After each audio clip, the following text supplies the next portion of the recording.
हिंदू धार्मिक ग्रंथ के अनुसार राम सेतु एक ऐसा पुल है जिसे मर्यादा पुरुषोत्तम भगवान श्री राम ने वानर सेना के संग लंका पहुंचने के लिए बनवाया था। ये पुल रामेश्वरम से लंका को जोड़ता है। 15वीं शताब्दी तक लोग राम सेतु से पैदल पारंपरिक वाहनों से रामेश्वर से श्रीलंका तक की दूरी तय करते थे। पौराणिक कहानियों में सुनने में आता है कि राम सेतु के निर्माण के कार्य पूरा होने के लिए स्वयं भगवान राम ने व्रत रखे थे। समुद्र पर बने राम सेतु को दुनिया भर में एडमस ब्रिज के नाम से जाना जाता है। हिंदू धार्मिक ग्रंथ के अनुसार भगवान श्री राम ने लंका पहुंचने के लिए वानर सेना के संग ये पुल बनवाया था। ये पुल भारत के रामेश्वर से शुरू होकर श्रीलंका के मंथर को जोड़ता है। श्री राम का सेतु एक ऐसा कहानी है जिसे कुछ लोग विज्ञान का हवाला देकर फसाना मानते हैं, लेकिन कुछ समय पहले ही अमेरिकी साइंस चैनल ने यह दावा किया है कि राम सेतु वाकई मौजूद था और इसे रामायण काल से संबंधित बताया। उनका कहना है कि रामेश्वरम और श्रीलंका के बीच बहुत से ऐसे पत्थर हैं जो करीब 7000 साल पुराना है। कुछ लोग इसे धार्मिक महत्व देते हुए इसको ईश्वर का चमत्कार मानते हैं, तो वही अमेरिका के इस प्रमाण के बाद ये एक राजनीतिक मुद्दा बन गया था। ऐसे में आइए जानते हैं राम सेतु के बारे में 10 अनसुने रहस्य जिसे आप अब तक नहीं सुने होंगे। क्या सच में नल और नील ने किया था राम सेतु का निर्माण? प्रचलित कथाओं में कहा गया है कि नल और नील जब छोटे थे ऋषि मुनियों को बहुत परेशान करते थे और अक्सर उनकी चीज समुद्र में फेंक देते थे। इन दोनों बच्चे से परेशान होकर एक ऋषि ने श्राप दिया था कि जो भी ये चीजें पानी में फेंकेंगे वो चीज नहीं डूबेगी। इसीलिए राम सेतु निर्माण का कार्य भगवान श्री राम ने नल और नील को दिया था। राम सेतु का निर्माण महज 5 में 6 दिन में पूरा हुआ था।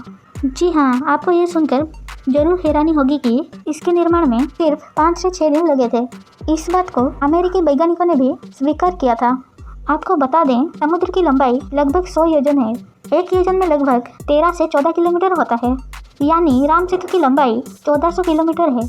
ये अभी तक एक ऐसी अनसुलझी रहस्य बनकर रह गई है जो सभी के मन में प्रश्न सृष्टि करता है कि इतने जल्दी इतना विशाल पुल कैसे बन गया था। पौराणिक मान्यता के अनुसार बताया जाता है कि रावण का वध कर श्रीलंका से लौटने के बाद भगवान राम ने सेतु को समुद्र में डुबा दिया था ताकि कोई भी इसका दुरुपयोग ना कर सके। यह घटना युगों पहले की बताई जाती है, लेकिन कालांतर में बताया जाता है कि समुद्र का जल स्तर घटता गया और सेतु फिर से ऊपर आता गया।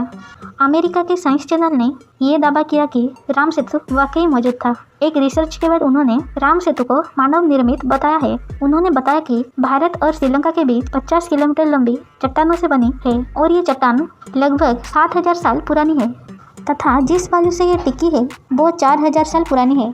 आपको बता दूं, 15वीं शताब्दी तक लोग राम सेतु से पैदल रामेश्वरम से मंथर की दूरी तय करते थे। इस पर लोग पारंपरिक वाहनों से जाया करते थे। नासा की एक रिपोर्ट के अनुसार ये पुल लगभग 7 साल पुराना है।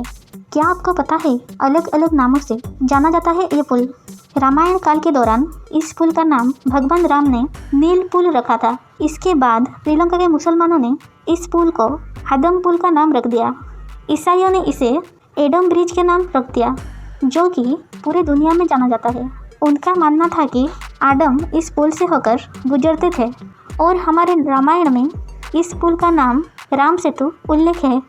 हैरानी की बात यह है कि रामायण का समय और पुल का कार्बन एनालिसिस का तालमेल एकदम सटीक बैठता है।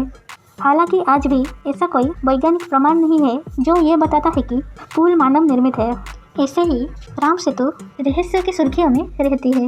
वैसे रामायण के बारे में तो आप सभी लोग जानते होंगे। आप सभी के लिए मेरा प्रश्न ये है कि भगवान श्री राम जी के भाई लक्ष्मण की पत्नी कौन थी? अगर आप जानते हो कमेंट में जरूर बताना।